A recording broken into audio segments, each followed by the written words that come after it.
చైత్ర వాళ్ళ మదర్ కూడా నీకోసం పోరాటం చేస్తుంది కదా. చేస్తున్నారు కదా అంటే బాగుంటుందేమో కదా సార్.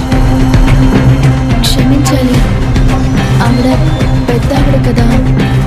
ఓకే ఓకే, ఆవిడ కూడా నీ వైపు చాలా స్ట్రాంగ్గా నిలబడ్డారంటగా. అవును సార్, అంత పెద్ద లాయర్ అయ్యి ఉండి నేను ఎలాంటి ఫీజు కట్టుకోలేదని తెలిసి నాకు న్యాయం జరగాలని చూస్తున్నారు సార్. ఇదంతా నువ్వు నమ్ముతున్నావా? అంటే నువ్వు నమ్ముతావులే, ఎందుకంటే ఎదుటి వాళ్ళు ఎలాంటి వాళ్ళైనా వాళ్ళని నమ్మడం అనేది నీకున్న చాలా గొప్ప క్యారెక్టర్. నేనేమంత గొప్పదాన్ని కాదు సార్. మీరేదో ముఖ్యమైన విషయం చెప్తానని అన్నారు, ఇంకా చెప్పలేదు. ఏదైనా చెప్పాలంటే అవతలి వాళ్ళ మెంటల్ స్టేటస్ ఎలా ఉందో తెలుసుకోవాలి.